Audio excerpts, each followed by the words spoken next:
Milestone भूमिका आहे तुमच्यासाठीची. या भूमिकेनंतर मग काय बदल घडले तुमच्यात? नाही, तो म्हणतो ना विवेक, की या दोन्हीमध्ये मला माझ्यातला द्वेष गळून पडलाय आणि मला ह्याकडे जागृत दृष्टीनं पाहता येतं. हा माझ्यात घडलेला बदल आहे आणि तो मला अगदी जाणवलाय हे सगळं करताना.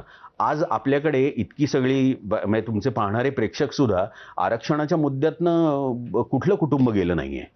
हो. आणि त्याचा असलेला मनातला सगळा भाव हा त्या नाटकात पुन्हा एकदा पाहताना किंवा माझ्या दृष्टीने पुन्हा एकदा कन्फ्रंट करताना मला आलेला अनुभव आणि आत्ता समोरची बाजू सांगण्याचा प्रयत्न, या दोन्ही बाजू मी पाहिल्या आहेत आणि त्याचा माझ्यावर परिणाम होतो. माणूस म्हणून मी बदललो आहे असं मला खरंच वाटतं. हा बदल तुम्ही सांगितलात, पण नाटकामध्ये जेव्हा या भूमिकेच्या निमित्तानं तो वाचायला लागतो, समजून घ्यायला लागतो, त्याच्यात तो जो बदल होतो, तो बदल एकीकडे, आणि जो सोमनाथ खरं तर त्याच विचारांमध्ये वाढलाय, तेच विचार घेऊन जगत आलाय आणि त्याच विचारांमध्ये तो ठाम आहे म्हणून तर तो ती मालिकाही सोडून निघून जातो. तो का बदललाय?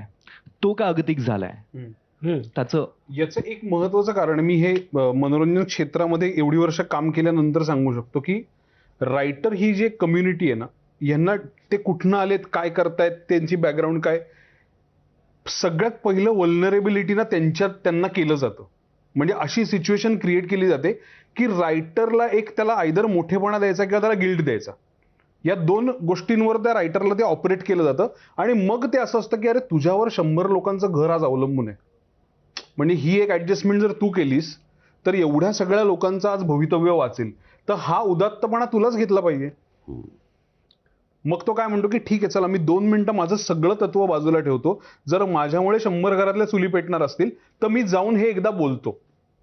आणि दुसरी गोष्ट ह्याच्यामध्ये ही आहे की हा जो विवेक जयंत आहे, हा त्याच्या आयुष्यातली सगळ्यात मोठी शिकवण हा त्या 25 वर्षाच्या मुलाकडनं शिकलाय. आणि जे तो त्याला परत सांगतो की हे बघ, तू आत्ता हे सगळं माझ्याकडे घेऊन आलास, हे बरोबरच आहे आणि हे तू करणारच, कारण ते तुला हे करायला लावणार. मी हे 20 वर्ष पाहतोय की हे करायला लावतात, पण हे सगळं न करण्याचं जे शिकलोय मी, हे तुझ्याकडनंच शिकलोय. आणि त्यामुळे इन अ वे त्या हिरोचा जो मेंटॉर आहे तो मुलगा आहे आणि तो त्या मी शिकणारा नाहीये हिरोकडनं, तो हिरोचा मेंटॉर आहे. आणि महत्वाचा मुद्दा आहे तो जे म्हणालास, तो अजिबात अगतिक नाहीये.